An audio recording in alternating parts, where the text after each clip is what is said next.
ପଦ୍ମାବତୀ ମିଶ୍ରର ସାରସ୍ୱତ ପ୍ରାଣାୟାମ। ବସନ୍ତର ପୁନରାବୃତ୍ତି। କାବ୍ୟ କୁମାରୀ କୋଇଲି ରାଣୀର ମଧୁବଳା ସ୍ୱରରେ ଆତ୍ମହରା କୋକିଳ ମିଳନର ଅନୁରାଗ ତୃଷ୍ଣା।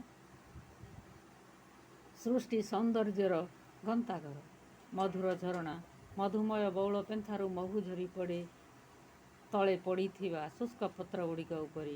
ଆମ୍ବ ଗଛ ତଳେ ଥିବା ବଗିଚା ଭୂମିରେ ଫୁଲ ପତ୍ର ମୁହଁରେ ହସ। ବସନ୍ତ ଆଗମନରେ ଧରା ହୁଏ ପୁଲକିତ। ଗଛ ଡାଳ ପଲ୍ଲବିତ ସବୁଜ ବନଭୂମି ପାହାଡ଼ ପର୍ବତ ଡେଇଁ ବୃକ୍ଷ ଗହଳରୁ ଦଲକାଏ ମଳୟ ପବନ। ଏହାର ଶୀତଳତା ସ୍ପର୍ଶରେ ମୃଦୁ ଶିହରଣ ଆନନ୍ଦଦାୟକ ଅନୁଭବ। ଫଗୁଣ ଚୈତ୍ରକୁ ସ୍ୱାଗତ କରେ ଏକ ଅଭୁଲା ଆବେଗରେ। ପ୍ରଭାତ ଏବଂ ସାୟଂକାଳରେ ସ୍ମୃତିର ଫରୁଆ ଖୋଲି ନବବଧୂ ବେଶୀ ରଙ୍ଗ ବେରଙ୍ଗର ଫୁଲ ଗହଳରେ ପ୍ରଜାପତି ମେଳେ। ଭ୍ରମରର ଗୁଣଗୁଞ୍ଜନରେ କୁସୁମିତ ସୁରଭିତ ଫୁଲ ସୌରଭରେ ପୃଥିବୀ ମାତା ସଜେଇ ହୁଏ।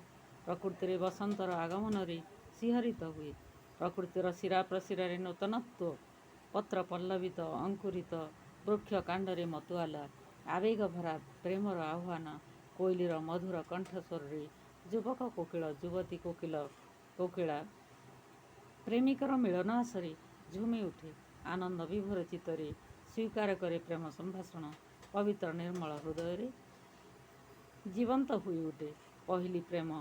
ହଜି ଥିବା ସ୍ୱପ୍ନ ଉଜ୍ଜୀବିତ ହୋଇ ଉଠେ ପହିଲି ମଳୟର ସ୍ପର୍ଶରେ। ମଳୟର ସ୍ପର୍ଶକୁ ଛୁଇଁବାକୁ ଚେଷ୍ଟା କରେ କିନ୍ତୁ ମଳୟକୁ କେହି କେବେ ଛୁଇଁପାରେ ନା। କେବଳ ଅନୁଭବ ମାତ୍ର କରୁ ଶରୀରର ଶିରା ପ୍ରଶିରାରେ ମତୁଆଲା ହୋଇ ଉଠେ ମନ। ମଳୟର ପ୍ରଥମ ସ୍ପର୍ଶରେ ଅମରାବତୀର ଅନ୍ୱେଷଣରେ ପ୍ରିୟାର ପ୍ରତୀକ୍ଷାରେ ବସନ୍ତର ଆଗମନରେ। ଜୀବଜଗତର ବନ୍ଧୁ ରୂପେ ଅତି ପ୍ରିୟ ବସନ୍ତ। ବିବାହର ଉତ୍ସବରେ ସନ୍ନ୍ୟାସୀର ତପରେ ଗୃହୀର ଗୃହସ୍ଥ ଧର୍ମ ଆରମ୍ଭ। ନବଦମ୍ପତିର ପ୍ରେମର ଫଗୁଣ କିମ୍ବା ବିରହ ପୀଡ଼ାରୁ ବୈରାଗ୍ୟର ଉଦୟ। ପ୍ରଥମ ପର୍ଯ୍ୟାୟର ବିରାମ ବିଭୁ ପ୍ରେମର ଅଭ୍ୟୁଦୟରେ ତଲ୍ଲୀନ।